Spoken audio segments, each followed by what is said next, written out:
So in this video lecture we'll talk about integration by parts. Okay, so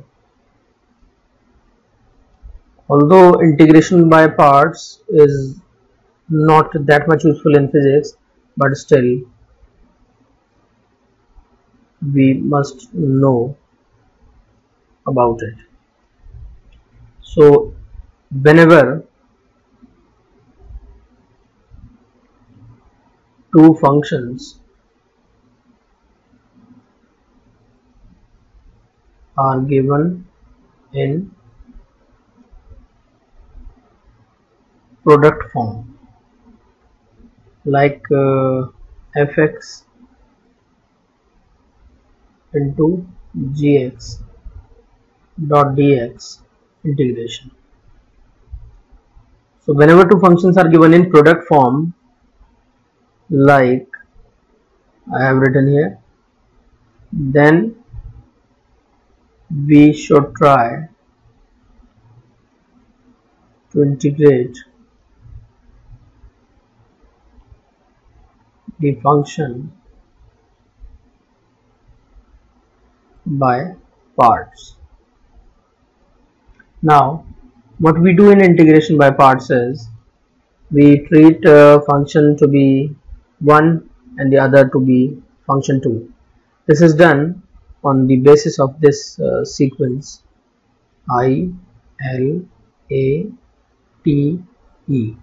That's why this rule, integration by parts, is also called, at times it is also called Eilert rule. Okay, but again I would like to tell you that this is not very important from the point of view of physics, in IIT JEE at least. So I stands for inverse function, L stands for logarithmic function, A stands for algebraic function, T stands for trigonometric,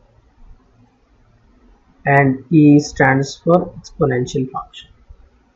So how to use this ranking scale? Whenever you find two functions together, one is let's say inverse function, other is let's say logarithmic function, then you will have to rank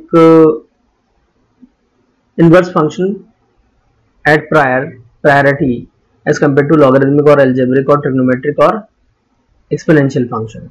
For example, let's say if I am given sine inverse x into sine x like this, and I have to integrate it.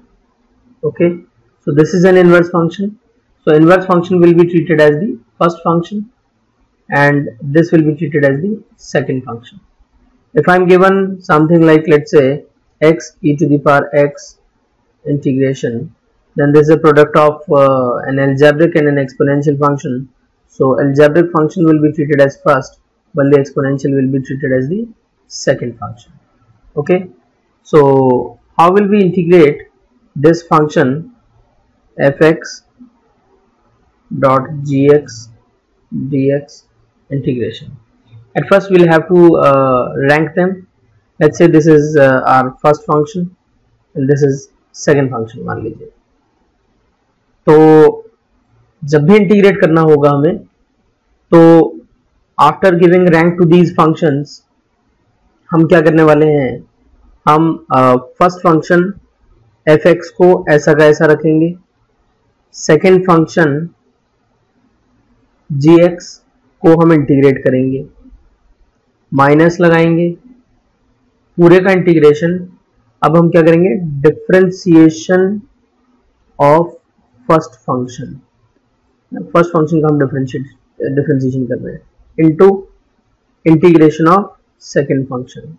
इस तरीके से ऐसे integration कर रहे हैं और इन दोनों के प्रोडक्ट से जो भी हमको मिलने वाला है, सेकेंड फंक्शन के इंटीग्रेशन, फर्स्ट फंक्शन के डिफरेंशिएशन के प्रोडक्ट में जो भी हमें मिलेगा, उस पूरे को स्क्वायर ब्रैकेट में जो भी मिलेगा उस पूरे को हमें dx के साथ में इंटीग्रेट करना है और माइनस लगा देना है बाहर. इस तरीके से एग्जांपल की मदद से समझते हैं, देखिएगा. ये याद रखें, ये हमारा फर्स्ट फंक्शन था, ये हमारा सेकंड फंक्शन है, ये फर्स्ट फंक्शन है, ये इंटीग्रेशन है सेकंड फंक्शन का। तो मान लीजिए कोई क्वेश्चन हमें दिया है, let's say x sin x dot dx integration. At first we'll have to rank them according to the rule I L A T E. So this is algebraic function and this is trigonometric function. This will be treated as first, this is second. So this is our first function, this is our second function. तो first function हमको लिखना है ऐसा कैसा, first function मतलब हमारा x है, लिख दिया हमने ऐसा कैसा। Integration of second function sin x dx, integration करना है इसका। अब माइनस लगाएंगे हम, होल इंटीग्रेशन करेंगे, फर्स्ट फंक्शन यानी x का डिफरेंशिएशन इनटू सेकंड फंक्शन यानी sin x डॉट dx का इंटीग्रेशन करेंगे। जो भी आएगा उस पूरे को फिर से इंटीग्रेट करना है इस तरीके से। तो यहाँ जाएगा हमारे पास x, sin x का इंटीग्रेशन होता है माइनस का cos x minus d by d x of x is 1, sin x का इंटीग्रेशन होगा वापस से माइनस का cos x। जो भी आएगा उस पूरे का हमें इंटीग्रेशन करना है इस तरीके से। माइनस माइनस प्लस हो जाएगा, यहाँ तो माइनस एक्स कॉस एक्स आ ही गया है, ये हो गया प्लस आपके पास में। कॉस एक्स का इंटीग्रेशन करना है अब हमको, बस सिंपली कॉस एक्स का इंटीग्रेशन हो जाएगा आपके पास में साइन एक्स। तो आंसर आएगा x cos x plus cos x का integration which is sine x plus c. तो इस तरीके से हमको आंसर मिल जाएगा।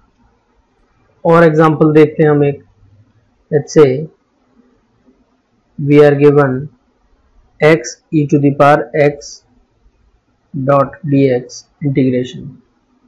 अगेन आइलेट रूल लगाएंगे। आइलेट रूल में हम देख सकते हैं कि ये अलजेब्रिक फंक्शन है और ये एक्सपोनेंशियल फंक्शन है। This is treated as first, this is second. ये फर्स्ट हो गया हमारे लिए, ये सेकंड हो गया हमारे लिए। अब फर्स्ट फंक्शन यानी x को रखना है ऐसा का ऐसा रख दिया, सेकंड फंक्शन यानी e to the power x का इंटीग्रेशन करना है हमें, कर देंगे, माइनस लगेगा, होल इंटीग्रेशन करना है, ब्रैकेट में जो भी आएगा उसका डॉट डी एक्स के साथ में। तो इस ब्रैकेट में हमको क्या लिखना होगा, हमें लिखना होगा d by d x of x यानी first function into integration of e to the power x d x. X e की पावर एक्स का इंटीग्रेशन ई की पावर एक्स हो गया, minus d by d x of x करेंगे तो कितना आ जाएगा, 1 आ जाएगा। Integration of 1 dot e to the power x का integration e to the power x आ जाएगा, डॉट dx चल ही रहा है। x e की पावर x माइनस e की पावर x यानी e की power x into x minus 1 plus c. ये हमारा फाइनल आंसर आ जाएगा इस केस में। और एक एग्जांपल देख लेते हैं हम एक बार। देखिए अच्छा एग्जांपल है थोड़ा सा। जैसे मान लीजिए ln x को इंटीग्रेट करना है आपको कभी, है ना। जैसे मान लीजिए ln x को इंटीग्रेट करना है, याद रखिए ln x का डिफरेंशिएशन, ln x का डिफरेंशिएशन तो हमारे उन 11 रूल्स में से था। ln x का डिफरेंशिएशन तो 1/x हो जाता है और 1/x का इंटीग्रेशन करते हैं तो ln x मिलता है, but integration of ln x हमें नहीं आता है। ऐसे केस में जब भी हमें सवाल क्वेश्चन सॉल्व करना होगा तो what will do is will multiply this with 1 और will write it as 1 into ln x dot dx integration, इस तरह से। अब हमारे को आइलेट रूल क्या कहता है, देखिए अपन आइलेट रूल की बात करें, हम आइलेट रूल की बात करें तो आइलेट रूल में अब हम लॉगरिथमिक फंक्शन को फर्स्ट नंबर पे रखेंगे और इसको x की पावर 0 टाइप का एक अलजेब्रिक फंक्शन मान करके हम सेकंड प्रायोरिटी पे रख देते हैं। x की पावर 0 मान लिया 1 को हमने। तो this is our first function and this is our second function. अब इंटीग्रेशन में हमको क्या करना होगा, यहाँ पर देखते हैं हम जरा।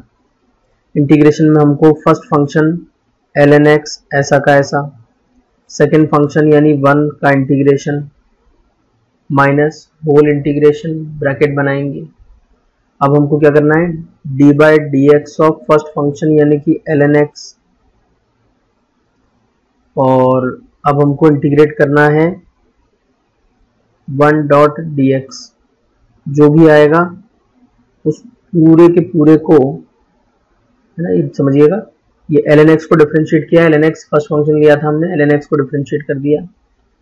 सेकंड फंक्शन हमारा 1 था, तो 1 को इंटीग्रेट कर रहे हैं यहाँ पर बिल्कुल उसी तरीके से, और जो भी आने वाला है इसके और इसके मल्टीप्लिकेशन से उस पूरे को इंटीग्रेट करना है हमको।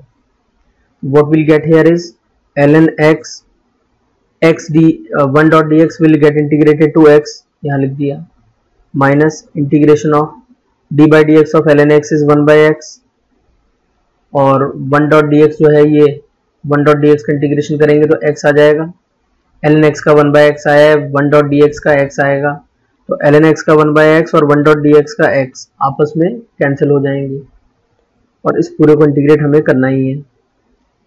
ये x x कैंसिल हो गया, देखिए, तो 1.dx करना है अगेन आपको, ये आ गया आपके पास x ln x minus x, या फिर x कॉमन ले लेते हैं, ln x minus 1 plus c, ये आपका आंसर आ जाएगा यहाँ पर। ओके, तो इस तरीके से हम इंटीग्रेशन बाय पार्ट्स कर सकते हैं।